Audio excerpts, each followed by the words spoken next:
প্রত্যেকে হেডিং করো ইন্ডিয়ান ইকোনমির আজকের ক্লাস পঞ্চবার্ষিকী পরিকল্পনা। দেখো, গত 3টে ক্লাস ধরে আমি কিন্তু প্ল্যানিং কমিশনের কার্যাবলী সম্পর্কে আলোচনা করা শুরু করেছিলাম। সেখানে পঞ্চবার্ষিকী পরিকল্পনা আমার হয়ে গিয়েছিল অষ্টম পঞ্চবার্ষিকী পরিকল্পনা, অর্থাৎ যেটা 92 সাল থেকে 97 সালের মধ্যে যে পঞ্চবার্ষিকী গৃহীত হয়েছিল তার ডিটেলস কিন্তু আমি পড়েছি, মানে পড়ানো হয়ে গেছে।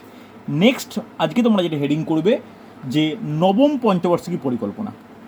প্রত্যেকে হেডিং করো নবম পঞ্চবার্ষিকী পরিকল্পনা। দেখো, এই নবম পঞ্চবার্ষিকী পরিকল্পনা তাহলে কত সাল থেকে কত সাল পর্যন্ত হওয়া উচিত? রেসপন্স করে প্রত্যেকে, কত হওয়া উচিত? 97 থেকে 2002, 1997 সাল থেকে 2002। দেখো, বলতে পারবে একটু যারা রাজনৈতিক প্রেক্ষাপট সম্বন্ধে জানো, এই সময় কে প্রধানমন্ত্রী ছিল বলা যাবে? আমাদের কিন্তু প্রধানমন্ত্রীর ব্যাপারগুলো একটু সিকোয়েন্সগুলো মনে রাখতে হবে। আমি তো নোট তোমাদের দিয়ে দেবো যখন প্রধানমন্ত্রী করাবো কনস্টিটিউশন ক্লাসে। তো তাও বলতে পারবে যখন এই 97 থেকে 2002 মধ্যে কে প্রধানমন্ত্রী ছিলেন? মৌসুমি বলা যাবে? রিম্পা বলতে পারবে কে ছিলেন? এই সময় কিন্তু আবার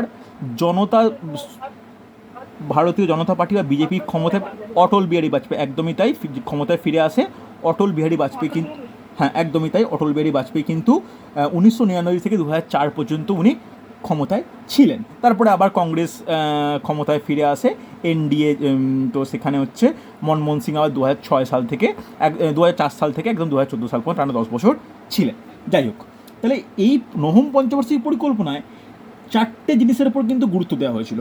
দেখো, ফার্স্ট নোট ডাউন করো গুরুত্ব, কোন কোন টপিকের ওপর কিন্তু গুরুত্ব দেওয়া হয় ভালো করে দেখো। আমরা আলোচনা করছি এই 97 থেকে 2002 সাল, অর্থাৎ আমরা যারা ক্লাস করছি, অর্থাৎ আমরা এই জেনারেশনেরই ছেলে বা এই জেনারেশনের স্টুডেন্ট, যারা 97 থেকে 2000 সালটা খুব পুরনো নয় আমাদের, বা খুব মানে আমাদের আগের জেনারেশনের নয়, এটা আমাদের জেনারেশনের, যার সম্বন্ধে আমাদের জেনে নেওয়াটা বেশি ইম্পর্টেন্ট। দেখো গুরুত্ব কোন কোন জিনিসের উপর দেওয়া হয়েছে। ফার্স্ট, কোয়ালিটি অফ লাইফ, যাকে বাংলায় বলতে পারি জীবনের মান উন্নয়ন। নোট ডাউন করো, জীবনের মান উন্নয়ন। ওকে, হ্যাঁ কি না? জীবনের মান উন্নয়ন, বা যেটাকে ইংলিশে বলা হয় কি কোয়ালিটি অফ লাইফ। লিখে নাও কিন্তু ইংলিশটাও, কোয়ালিটি অফ লাইফ। 2 নম্বর যেটা বলা হয়েছে যে কর্মসংস্থান বৃদ্ধি, কর্মসংস্থান বৃদ্ধি। ওকে, যাকে ইংলিশে বলতে পারি এমপ্লয়মেন্ট প্রমোশন। ইংলিশে লিখে নিতে পারো এমপ্লয়মেন্ট প্রমোশন। ওকে, চলো 3 নম্বর নোট ডাউন করবে আঞ্চলিক সাম্য, রিজিওনাল ব্যালেন্স। আঞ্চলিক সাম্য, যেটাকে বলি আমি রিজিওনাল ব্যালেন্স। ওকে, আর 4 নম্বর নোট ডাউন করবে যে স্বনির্ভরতা। স্বনির্ভরতা, স্বনির্ভরতা বলতে কি সেলফ রিলায়েন্স হচ্ছে, হ্যাঁ কি না? এই এই এই 4টে কিন্তু 4টে টপিকের ওপর কিন্তু এই পঞ্চবার্ষিকী পরিকল্পনায় গুরুত্ব দেওয়া হয়েছে। ইংলিশ টার্মগুলো কিন্তু জেনে রেখো হচ্ছে। চলো, এছাড়াও আরও কয়েকটা জিনিসের ওপর বিশেষ নজর দেওয়া হয়েছিল। নোট ডাউন করবে, বিশেষ নজর দেওয়া হয়েছিল, যেটা কি 1 নম্বর লিখে রাখো, মানে এটা গুরুত্ব দেওয়া হয়েছিল এই 4টের ওপর বিশেষ নজর দেওয়া হয়েছিল বলতে এর সঙ্গেও ওই 3টে টপিককেও কিন্তু ইম্পর্টেন্স দেওয়া হয়েছিল, এর মতো না হলেও যাতে তাদেরও যাতে অগ্রগতি ঘটে তাদের ওপর কিন্তু নজর দেওয়া হয়েছিল। যেমন নারীদের উন্নয়ন, লিখে রাখো নারীদের উন্নয়ন। 2 নম্বর নোট ডাউন করবে যে দলিতের ক্ষমতায়ন, দলিতের ক্ষমতায়ন। ওকে, আর 3 নম্বর নোট ডাউন করবে পঞ্চায়েতি রাজ।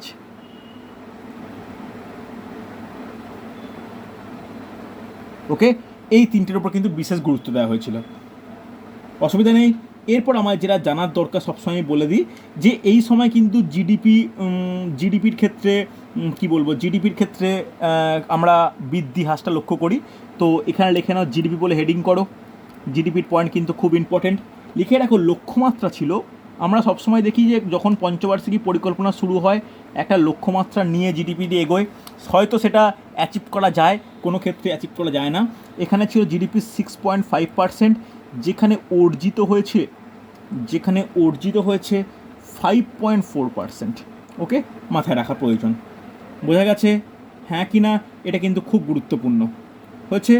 চলো নেক্সট যেটা জানার দরকার, যে এই এই নবম পঞ্চবার্ষিকী পরিকল্পনার মধ্যে কৃষিক্ষেত্রে বৃদ্ধির লক্ষ্যমাত্রা না ছুলেও শিল্পে কিন্তু বৃদ্ধি অনেকটাই মানে ত্বরান্বিত হয়েছিল। জাস্ট লিখে না একটা টপিক, যে কৃষিক্ষেত্রের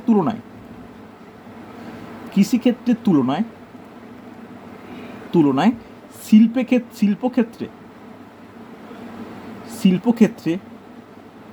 বৃদ্ধির হার বেশি ছিল। ওকে, বৃদ্ধির হার বেশি ছিল, এটা কিন্তু ইম্পর্টেন্ট পয়েন্ট। এবার তোমাদের যদি মনে মানে রাখতে ইচ্ছা করে এক্সট্রা একটা ইনফরমেশান, একটু মনে রেখো, দুদিকে লেখো, একটু একদিকে লেখো কৃষি আর একদিকে লেখো শিল্প। জাস্ট একটা টপিক মানে পয়েন্ট হিসাবে ইনফরমেশান দিয়ে রাখছি, যে লক্ষ্যমাত্রা কৃষিতে কতটা লক্ষ্যমাত্রা আর কতটা অর্জিত হয়েছে, লক্ষ্যমাত্রা আর অর্জিত। ভালো করে শোনো, ওই নবম পঞ্চবার্ষিকী পরিকল্পনা অনুযায়ী কৃষিক্ষেত্রে বৃদ্ধির লক্ষ্যমাত্রা ছিল 4.2%, কিন্তু অর্জিত হয়েছে জাস্ট হাফ, 2.1%। বোঝা গেছে? আর শিল্পে লক্ষ্যমাত্রা কত? শিল্পে যে লক্ষ্যমাত্রা ছিল 3%, কিন্তু দেখা গেছে যখন 5 বছরের শেষে যতটা অর্জন করা গেছে তার তুলনায় কিন্তু প্রায় অনেকটাই বেশি, 4.5%। বোঝা গেল? এই ডেটাটা একটু মাথায় রেখো, এই ডেটাগুলো একটু ইম্পর্টেন্ট মেন্স পরীক্ষাগুলোর ক্ষেত্রে। নর্মালি সাধারণ পরীক্ষায় আসে না, যারা WBCS মেন্সের প্রস্তুতি নেওয়ার জন্য কিন্তু এই জিনিসগুলো ইম্পর্টেন্ট হয়েছে। হ্যাঁ কি না? চলো নেক্সট হেডিং করো দশম পঞ্চবার্ষিকী পরিকল্পনা। নেক্সট হেডিং করবে দশম পঞ্চবার্ষিকী পরিকল্পনা। দশম পঞ্চবার্ষিকী পরিকল্পনা। ওকে, দেখ এই দশম পঞ্চবার্ষিকী পরিকল্পনা সালটা কেউ বলবে আমাকে, নিজেদেরই বলা উচিত। কি হবে? 2002 থেকে 7। এর মধ্যে 2004 সালে আবার ক্ষমতার হস্তান্তর কথাটা ঠিক হবে না, যে আমাদের কেন্দ্রের সরকার পরিবর্তন হচ্ছে, বিজেপির পরিবর্তে আবার কংগ্রেস ক্ষমতায় আসছে, যেক্ষেত্রে প্রধানমন্ত্রী হচ্ছেন ডক্টর মনমোহন সিং। হ্যাঁ কি না? জাস্ট কদিন আগেকার ঘটনা। দেখো তাহলে এখানে যেটা বলতে পারি, যেটা এদের মেন উদ্দেশ্য কী ছিল, উদ্দেশ্য ছিল হচ্ছে যে দারিদ্রতা হ্রাস করা। ওকে, এদের মেন উদ্দেশ্য ছিল, লিখে নাও উদ্দেশ্য বলে, লিখে নাও প্রত্যেক পরিকল্পনার উদ্দেশ্য থেকে, লিখে নাও দারিদ্রতা হ্রাস করা। ওকে, শুধু দারিদ্রতা হ্রাস শুধু বলা উচিত নয়, মানে একটা ছোট টার্ম সেটাকে ব্যাপারটা নয়, কেন দারিদ্রতা হ্রাস অনেক পরিকল্পনার এটা কমন উদ্দেশ্য। এটা নয় যে প্রথম দশম পরিকল্পনা এটা দেখা গেল এই দারিদ্রতা হ্রাস। তুমি ভেবে দেখো 71-72 সালের দিকে সেই গরিবি হাটাও স্লোগান ইন্দিরা গান্ধী নিয়ে মানে শুনেছিলাম। তাহলে দারিদ্রতা হ্রাস ব্যাপারটা এটা বহু পুরনো একটা উদ্দেশ্য যে কোনো পঞ্চবার্ষিক পরিকল্পনার ক্ষেত্রে। তাহলে এর ক্ষেত্রে কি লিখে রাখো, উচ্চমানের প্রযুক্তি। লিখে নাও উচ্চমানের প্রযুক্তি। ওকে, অর্থাৎ আমাদের ভারতে উচ্চমানের প্রযুক্তির ব্যবহার এই পঞ্চবার্ষিক পরিকল্পনা কিন্তু উদ্দেশ্য ছিল। হচ্ছে হ্যাঁ কি না? আর একটা উদ্দেশ্য নোট ডাউন করে নাও প্রত্যেকটা পয়েন্ট করে, যে শিক্ষা ও দক্ষতার মাধ্যমে, ভালো করে শুনবে, শিক্ষা ও দক্ষতার মাধ্যমে বা শিক্ষা দক্ষতার ভিত্তিতে মজুরি ক্ষেত্রে লিঙ্গ বৈষম্য দূর করা। লিখে নাও যে লিঙ্গ বৈষম্য দূর করা।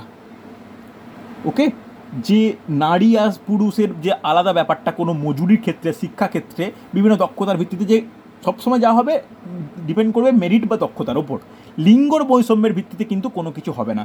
ব্যাকেটে লিখে নাও শিক্ষা ও মজুরিতে।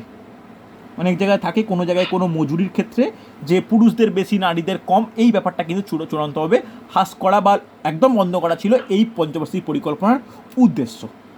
হ্যাঁ কি না? বোঝা গেছে? চলো, আচ্ছা মৌসুমি একটু তুমি মিউট করে রেখো, তোমার একটু আওয়াজ আসছে। হচ্ছে, চলো নেক্সট নোট ডাউন করে নাও, যে এই সময় এই দশম পঞ্চবার্ষিকী পরিকল্পনার মধ্যে দেখা গেছে যে 2007 সালে দারিদ্রতার হার যেটা কমানো উদ্দেশ্য ছিল, দারিদ্রতার হার 5% হ্রাস পায়। 5% হ্রাস পায়। ওকে, দারিদ্রতার হার কি 5% কিন্তু হ্রাস পাচ্ছে। হ্যাঁ কি না? চলো লাস্ট আমরা কিসের হিসাব করি, জিডিপির হিসাব করি। নোট ডাউন করো, জিডিপি ফার্স্ট পয়েন্ট করো, লক্ষ্যমাত্রা। জিডিপির লক্ষ্যমাত্রা ছিল 8.1%। জিডিপির লক্ষ্যমাত্রা ছিল 8.1%, কিন্তু অর্জিত হয় বা পৌঁছানো সম্ভব হয় 7.7%। মানে বলতে পারি যে মোটের ওপর এই যে পঞ্চবার্ষিক পরিকল্পনা এটিও সফল, মানে দেখো প্রায় অ্যাচিভ করেই ফেলেছিল, 0.4 ডিফারেন্স। হ্যাঁ কি না বলবে আমাকে? চলো নেক্সট নোট ডাউন করবে যে একাদশতম পঞ্চবার্ষিকী পরিকল্পনা। দেখো একটা জিনিস বলে রাখি, এই যে দশম পঞ্চবার্ষিক পরিকল্পনার এই যে টপিকগুলো বললাম, এই দারিদ্রতা হ্রাস, উচ্চমানের প্রযুক্তি বলো, এইগুলো এর মধ্যে কিন্তু অনেকগুলো টপিক এখনও আছে যেগুলো আমরা পরবর্তী ক্ষেত্রে আমি একটা নোট তোমাদেরকে পাঠাবো, তার মধ্যে কিন্তু ওর মধ্যে জাস্ট অনলাইন হিসাবে অ্যাড করা আছে। আমি বলছি না, যেমন কি কয়েকটা এক্সাম্পল বলে দিই, যে শুধুমাত্র যে দারিদ্রতা হ্রাস, উচ্চমানের প্রযুক্তি বা লিঙ্গ বৈষম্য তা কিন্তু নয়, আরও ছোটো ছোটো টপিকগুলো অ্যাড করা ছিল এই পঞ্চবার্ষিক পরিকল্পনার মধ্যে। যেমন বনাঞ্চল রক্ষা করা, হ্যাঁ কি না, এই টপিকগুলো প্রত্যেকের মধ্যে থাকতো, বাট মাইনর উদ্দেশ্য, তাই আমি নোট ডাউন করালাম না।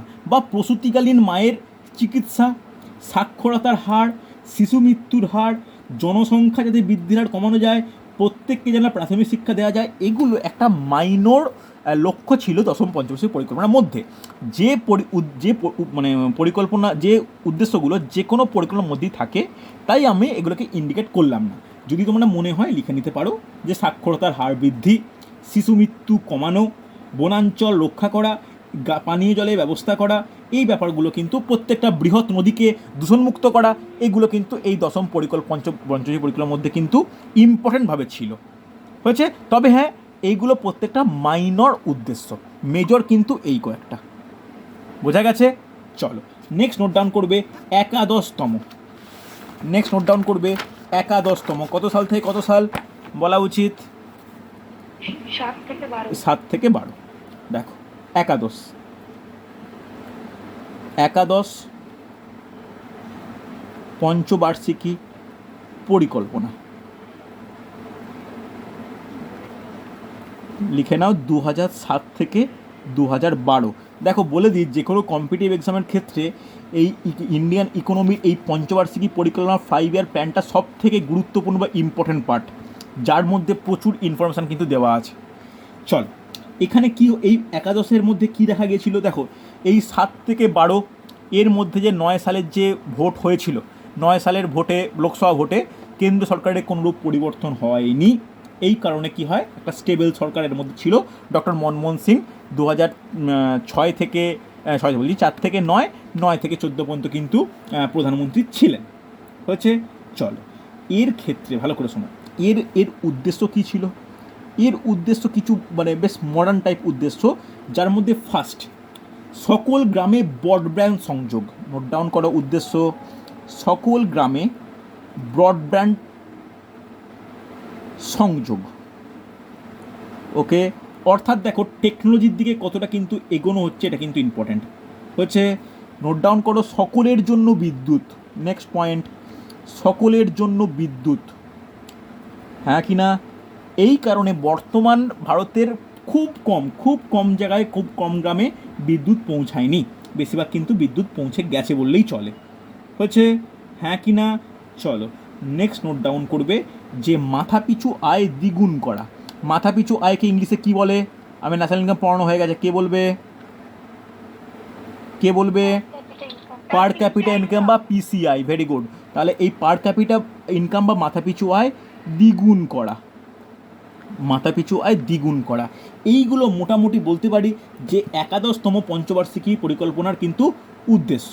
একইভাবে লিখে রাখো দূরশিক্ষার ওপর গুরুত্ব দেওয়া, এটা কিন্তু যথেষ্ট ইম্পর্ট্যান্ট। দূরশিক্ষার ওপর কিন্তু গুরুত্ব দেওয়া, অর্থাৎ দেখা যাচ্ছিল যে অনেক ক্ষেত্রে এই ডিস্টেন্স এডুকেশান না থাকার কারণে প্রত্যেকের যারা কোনো কর্মস্থলে যুক্ত বা মানে অন্য জায়গায় কাজের জন্য চলে যেতে হয়, তাদের পড়াশোনা অসম্মত থেকে যায়। এই কারণে তারপর থেকেই দুটো ইগনু নাম শুনেছ প্রত্যেকেই, এই ইগনুর প্রত্যেকটা রিজিওনাল ব্রাঞ্চ খোলা হয়। এই ইগনুর ফুল ফর্ম কি? Indira Gandhi national open university, যেটা এশিয়ার largest university all over student ক্যাপাসিটির দিক থেকে। এটা এই পঞ্চবার্ষিকী পরিকল্পনার পর কিন্তু দূরশিক্ষার ওপর প্রত্যেকটা ইউনিভার্সিটিতে, যে কোনো ইউনিভার্সিটি, ভিউ বলো, সিইউ বলো, বা কল্যাণ ইউনিভার্সিটি বলো, বা বার্ডন ইউনিভার্সিটি বলো, প্রত্যেকটা ইউনিভার্সিটিতে পশ্চিমবঙ্গের ক্ষেত্রে বলছি, সেখানে রেগুলার কোর্সের সঙ্গে কিন্তু ডিস্টেন্সের এখনও পর্যন্ত চল রয়েছে। এর একটাই কারণ এই 11তম পঞ্চবার্ষিকী পরিকল্পনা, যেখানে আলাদাভাবে ডিডিই এই ডিস্টেন্স এডুকেশনের ওপর কিন্তু জোর দেওয়া হয়। ওকে, চলো নেক্সট নোট ডাউন করো, আর একটা পয়েন্ট নোট ডাউন করবে, শিক্ষা ও দক্ষতার ওপর। শিক্ষা ও দক্ষতার ওপর ভিত্তি করে সর্বসাধারণের মান উন্নয়ন।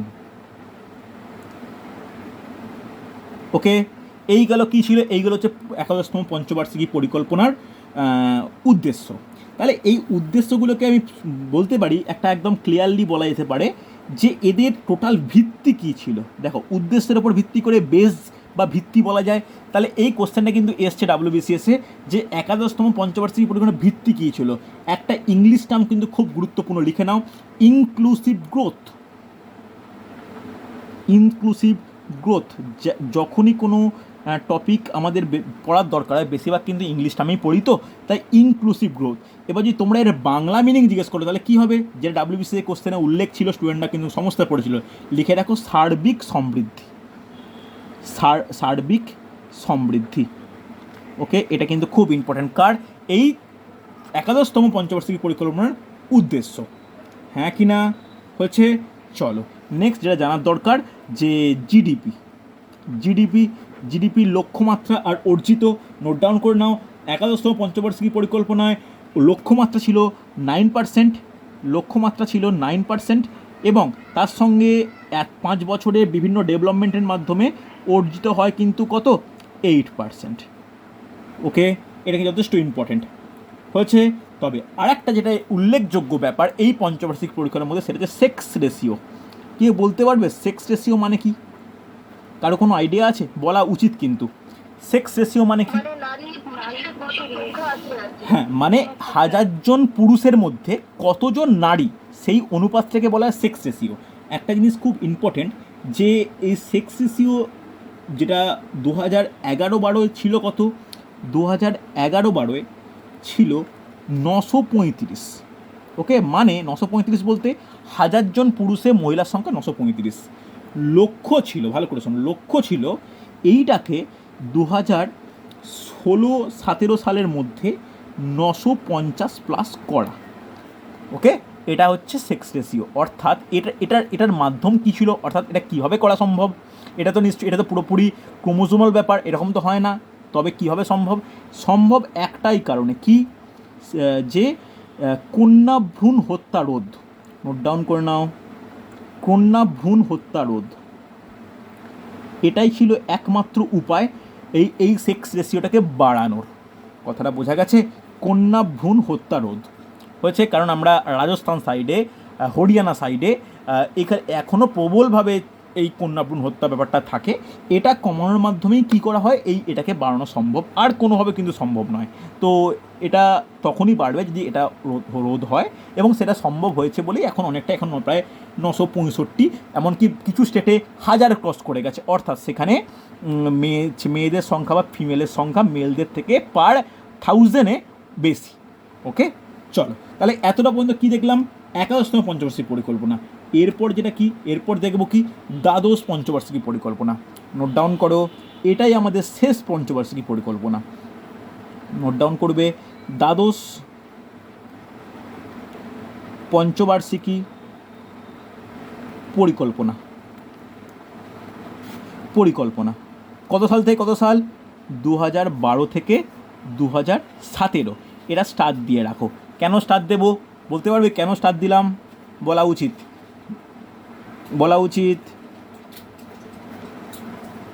বলতে পারবে কেন আমি স্টার্ট দিলাম? এটা এতগুলোর ক্ষেত্রে আমি কোনো স্টার্ট দিইনি, এটা স্টার্ট দিলাম কেন? এটা একটাই কারণ স্টার্ট দেওয়ার, যে এই পঞ্চবার্ষিকী পরিকল্পনা শুরু হয় 2012 সালে। তখন প্রধানমন্ত্রী ডক্টর মনমোহন সিং। কিন্তু 14 সালের লোকসভা নির্বাচনে কংগ্রেসের ভরাডুবি হয় বা কংগ্রেস হেরে যায়, বিজেপি চরমভাবে ক্ষমতায় আসে, নরেন্দ্র মোদী প্রধানমন্ত্রী হয়। এরপরে কি শুরু হয়, এই পঞ্চবার্ষিকী পরিকল্পনা রোধ করে দেওয়া হয়। যেমন ভেবে দেখো, এই পঞ্চবার্ষিকী পরিকল্পনা রোধ আর কোন সময় হয়েছিল, কত সালে হয়েছিল? আমি পড়িয়েছি কিন্তু আগের দিন, কেউ কিচ্ছু পড়োনি, বলা উচিত। পঞ্চবার্ষিকী পরিকল্পনা আগে কখন রোধ হয়েছিল প্রথম, বলতে পারবে? আরে খাতা উল্টে দেখে হলেও বলো। পঞ্চমের পর হয়েছে, অর্থাৎ 78 সালে হয়েছে, হ্যাঁ কি না? তখন কেন হয়েছিল তখন? জনতা সরকার ক্ষমতা আসার পর হয়েছিল। যে প্ল্যানটাকে আমরা কি প্ল্যান বলতাম, জনতা প্ল্যান বা বহতা পরিকল্পনা বা রোলিং প্ল্যান বলতাম কি না? এক বছর অনুযায়ী দেখে চেঞ্জ হবে, রোলিং প্ল্যান লেখানো হয়েছিল, কিন্তু একটু পড়ে নাও তোমরা। তাহলে এই ক্ষেত্রেও অনেকটা একই রকম মানে কি, এই যে পরিকল্পনা কারা করে, এই যে পরিকল্পনা উদ্দেশ্য বানানো বলো, প্রত্যেকটা বলো, এগুলো কারা করে? এটা প্ল্যানিং কমিশন করে, হ্যাঁ কি না? দেখা যাচ্ছে যে 14 সালে যখন বিজেপি সরকার ক্ষমতা আসছে, নরেন্দ্র মোদী পিএম হচ্ছে, তারপরে এই সিস্টেমটাই চেঞ্জ করে দেওয়া হয় কি? নীতি আয়োগ, হ্যাঁ কি না? আমি পরে আসছি নীতি আয়োগের ব্যাপারটা, আগে দ্বাদশ পঞ্চবার্ষিক পরিকল্পনা সম্বন্ধে একটু লিখে নিই। ওকে, চলো তাহলে দেখো এর লক্ষ্য কী ছিল, লিখে রাখো। Growth, which is, note down করবে, গ্রোথ হুইচ ইজ ফাস্টার,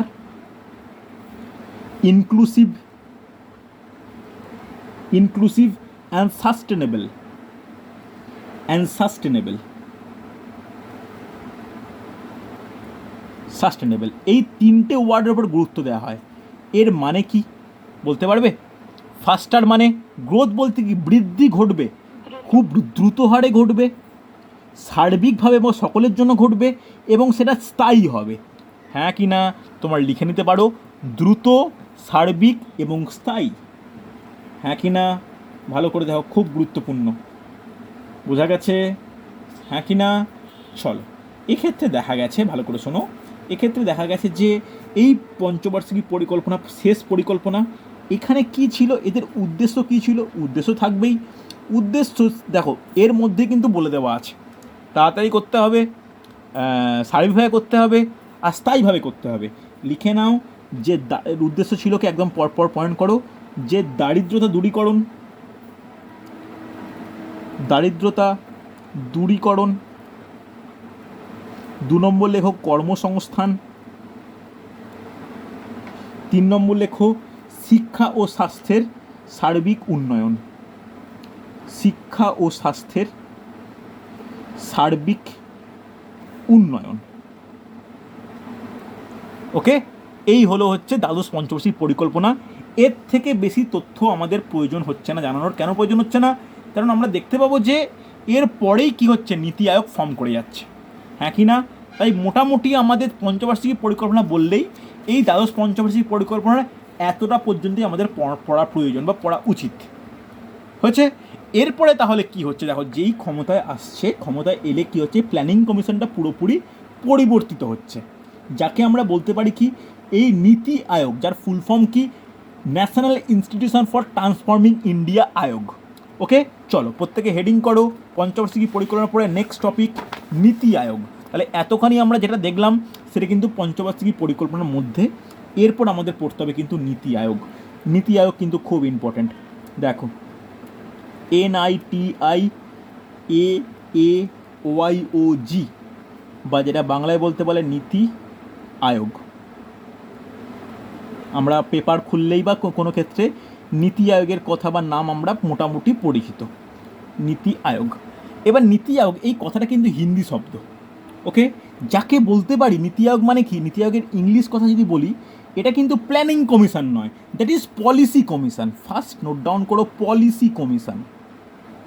নীতি বলতে পলিসি কমিশন, যেটা প্ল্যানিং কমিশন নয়। এবার যদি নীতি আয়োগের ফুল ফর্ম বলি তাহলে কী বলতে পারি, লিখে নাও, ন্যাশনাল ইনস্টিটিউশন ফর ট্রান্সফর্মিং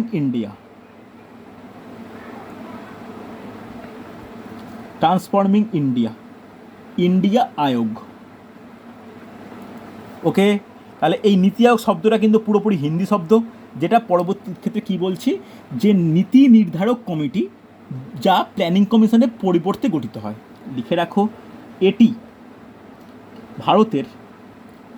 ভারতের নীতি নির্ধারক কমিটি, নীতি নির্ধারক কমিটি যা কার পরিবর্তে গঠিত হয়, নোট ডাউন করে নাও, প্ল্যানিং কমিশনের পরিবর্তে গঠিত হয়।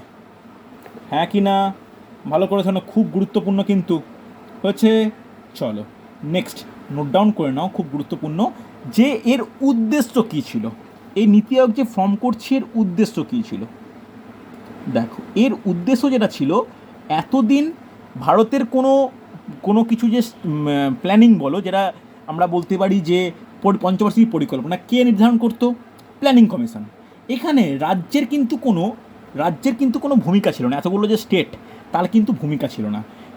এই নীতি আয়োগে কী হলো, আমি বুঝতে পারবো এই নীতি আয়োগে কারা কারা সদস্য আছে, তাহলে বোঝা যাবে যে নীতি আয়োগে কিন্তু রাজ্যের যথেষ্ট গুরুত্ব আছে। তাই বলতে পারি এর প্রথম উদ্দেশ্য ভারতীয় অর্থনীতির নীতি নির্ধারণে, ভারতীয় অর্থনীতির নীতি নির্ধারণে রাজ্যগুলিকে যুক্ত করা, রাজ্যগুলোকে যুক্ত করা।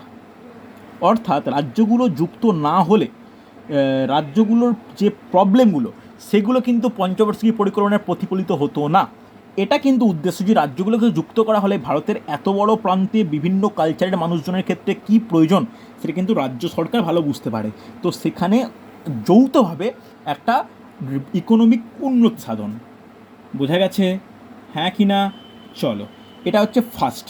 আর নেক্সট নোট ডাউন করো, যে নীতি আয়োগ রাজ্য কেন্দ্র সরকারকে কৌশলগত পরামর্শ দান করবে তা নয়, এটা প্ল্যানিং পরিকল্পনা করছে গতানুগতিক যে পরিবর্তন অ্যাপ্রোচটাকে, এর পরিবর্তে নিচ থেকে ওপরে এই অবলম্বন নীতি হবে।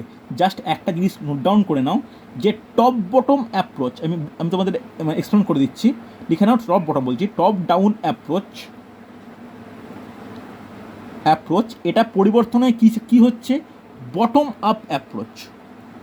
ভালো করে বুঝে নাও, এটা কিন্তু খুব গুরুত্বপূর্ণ। ওকে, এটা কিসের ক্ষেত্রে হতো, এটা হতো প্ল্যানিং কমিশনের দ্বারা। ভালো করে একটু লিখে নাও, তারপরে বলছি। এটা হতো প্ল্যানিং কমিশনের দ্বারা। এটা কার দ্বারা হবে, এটা হচ্ছে নীতি আয়োগের দ্বারা। মানেটা কি, টপ ডাউন অ্যাপ্রোচ আর বটম আপ অ্যাপ্রোচ মানে কি, টপ ডাউন অ্যাপ্রোচ মানে ওপর থেকে নিচ, অর্থাৎ প্ল্যানিং কমিশন কেন্দ্রে বসে যে ডিসিশান নেবে বা যে পরিকল্পনা গ্রহণ করবে সেটা সমগ্র রাজ্যকে বা দেশের প্রতিটা প্রান্তের মানুষকে মেনে চলতে হচ্ছে বা সেই পরিকল্পনায় কাজ করতে হচ্ছে। এটাকে বলতে পারি টপ ডাউন অ্যাপ্রোচ। কথাটা বোঝা গেল, যে কেন্দ্রে দিল্লিতে বসে ঠিক করা পরিকল্পনা সমস্ত রাজ্য মেনে নিচ্ছে। আর বটম আপ বলতে রাজ্যর ভারতের প্রতিটা প্রান্তের প্রতিটা রাজ্যের যে নিজস্ব প্রবলেম বা নিজস্ব নীতি, তার ভিত্তিতে কেন্দ্র ঠিক করছে। বুঝতে পারলে? তাহলে এটা কি, বটম আপ অ্যাপ্রোচ, যেটা নিচ থেকে ওপরে। বলো বোঝা গেছে না যায়নি? এই সেকেন্ড পয়েন্টটা ইম্পর্টেন্ট, এটা বুঝতে পারলে কিনা বলো। এটা কিন্তু নীতি আয়োগের উদ্দেশ্য ছিল। তাহলে প্ল্যানিং কমিশন কাজ করতো টপ ডাউন অ্যাপ্রোচে, আর নীতি আয়োগ কাজ করছে কি, বটম আপ অ্যাপ্রোচে। কথাটা বোঝা গেল? Yes or no? এতটুকু রেসপন্স করো, ইয়েস অর নো, বোঝা গেছে হ্যাঁ কি না? চলো, এবার নেক্সট নোট ডাউন করবে, যে গঠন, এই নীতি আয়োগ কীভাবে গঠিত হলো। দেখো, নেক্সট পয়েন্ট করো, গঠন। তাহলে দেখো নীতি আয়োগ কীভাবে গঠন হচ্ছে। দেখো, প্ল্যানিং কমিশন কত সালে গঠিত হয়, বলো কত সালে গঠিত হয়? 1950। 2014 সালে, কয়েকটা ডেট আমাদের মনে রাখতে হবে, যে 29 মে 2014, এই দিনে কি হয়, নরেন্দ্র মোদী শপথ গ্রহণ করার প্রথম 3 দিনের মধ্যেই ইন্ডিপেন্ডেন্ট ইভ্যালুয়েশন অফিস তাদের মূল্যায়ন প্রতিবেদন পেশ করে। নোট ডাউন করো, যে শ্রী নরেন্দ্র মোদী পিএম পদে শপথ নেওয়ার ডেটটা কিন্তু ইম্পর্ট্যান্ট, ডেটগুলো মনে রাখা দরকার। শপথ নেওয়ার 3 দিনের মধ্যে প্রথম ইন্ডিপেন্ডেন্ট, নোট ডাউন করো, ইন্ডিপেন্ডেন্ট ইভ্যালুয়েশন অফিস, যেটাকে আমরা বলি আইইও, তাদের মূল্যায়ন প্রতিবেদন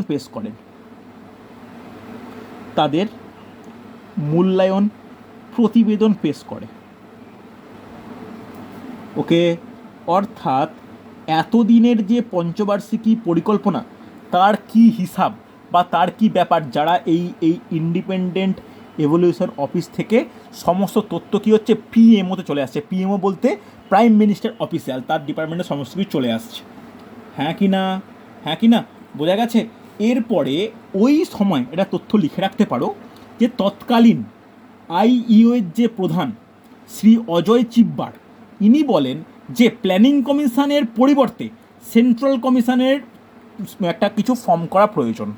লিখে রাখতে পারো, তৎকালীন আইইও প্রধান অজয় চিব্বার বলেছিলেন যে প্ল্যানিং কমিশনের পরিবর্তে সেন্ট্রাল কমিশন তৈরি করা প্রয়োজন।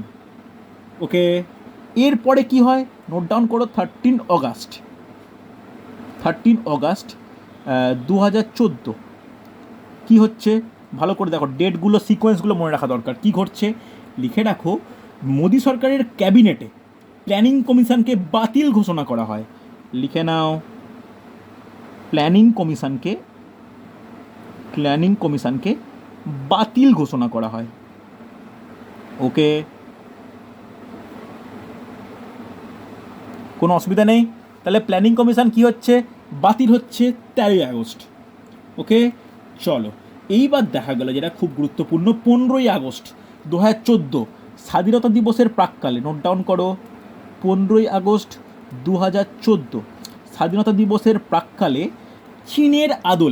চীনের আদলে national development and reform commission গঠিত হয়। ওকে, মানে গঠিত বলতে গঠনের কথা বলা হয়। নোট ডাউন করে নাও যে প্ল্যানিং কমিশনের পরিবর্তে national development and reform commission গঠনের কথা বলা, যার এনডিআরসি গঠনের কথা বলেন। ওকে, আমরা জানি যে স্বাধীনতা দিবসের প্রাক্কালে পিএমের একটা বক্তৃতা থাকে, সেই বক্তৃতায় কিন্তু উনি এনডিআরসি গঠনের কথা কিন্তু উনি বলেছিলেন। সেই অনুযায়ী ঠিক পরের বছর বলতে 1 জানুয়ারি 2015 কী হয়, 1 জানুয়ারি 2015 কেন্দ্রীয় মন্ত্রিপরিষদ ক্যাবিনেট মিনিস্ট্রি প্ল্যানিং কমিশনের পরিবর্তে নীতি আয়োগ গঠনের রেজলিউশন পাস করে। ওকে, বা লিখে রাখতে পারো, নীতি আয়োগ গঠিত হয়। বোঝা গেল? তাহলে সিকোয়েন্সগুলো কিন্তু খুব ইম্পর্টেন্ট, সিকোয়েন্স বলতে কিন্তু যথেষ্ট ইম্পর্টেন্ট। ভালো করে শোনো, হ্যাঁ কি না বলো আমাকে, কোনো ডাউট থাকলে বলবে আমাকে। বোঝা গেছে?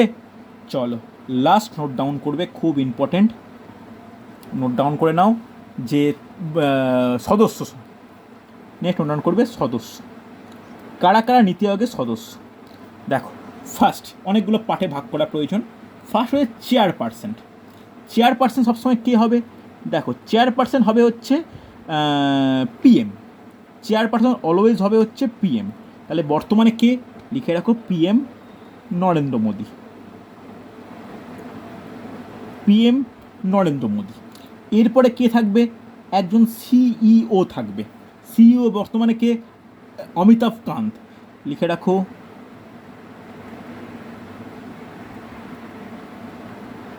অসুবিধা নেই। 2 নম্বর লিখে রাখো ভাইস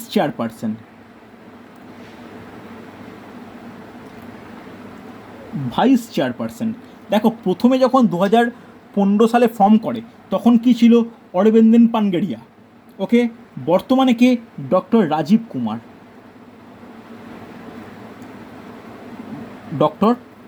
কুমার হয়েছে।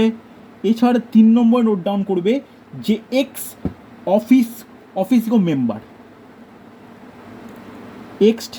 X officio member. দেখো এরকম কিছু মেম্বার রয়েছে যারা এই সদস্য। মেম্বারের নামগুলো আমি বলছি না, মানে আমি বলে দিচ্ছি, তোমরা নোট ডাউন করতে, আমি লিখছি না। অমিত শাহ, নির্মলা সীতারামন, নরেন্দ্র সিং তোমার, পীযূষ গোয়েল, রাজনাথ সিং। ওকে, নোট ডাউন করে নাও তোমরা, আমি আর লিখছি না। অমিত শাহ, নির্মলা সীতারামন, নরেন্দ্র সিং তোমার, রাজনাথ সিং, পীযূষ গোয়েল, ইন্দ্রজিৎ সিং। ওকে, হ্যাঁ কি না? এছাড়া 4 নম্বর লিখে রাখো স্পেশাল ইনভাইটিস। স্পেশাল ইনভাইটিস এরকম সদস্য 3 জন। ফার্স্ট নোট ডাউন করবে স্মৃতি ইরানি, থায়ারচাঁদ গেহলট, স্মৃতি ইরানি, থায়ারচাঁদ গেহলট, নীতিন গডকরি। বলছে আশা করি লিখতে পেরেছো, আমি আর লিখছি না, আমার এখানে স্পেস নেই, তোমরা একটু প্রত্যেক লিখে নাও, এই নামগুলো কিন্তু ইম্পর্ট্যান্ট হচ্ছে, বোঝা গেছে? এরপরে 5 নম্বর লিখে নাও স্মৃতি ইরানি, নীতিন গডকরি, থায়ারচাঁদ গেহলট। স্মৃতি ইরানি, নীতিন গডকরি, থায়ারচাঁদ গেহলট। ওকে, চলো এবার নোট ডাউন করে নাও full time member. Full time মেম্বারকে লিখে রাখো 3 জনের নাম খুব গুরুত্বপূর্ণ। লিখে রাখো VK সারস্বত, খুব গুরুত্বপূর্ণ। VK সারস্বত, অধ্যাপক রমেশ চাঁদ, প্রফেসর রমেশ চাঁদ ও ডক্টর বিনোদ পাল। নোট ডাউন করো 3 জনের নাম। হয়েছে, হ্যাঁ কি না?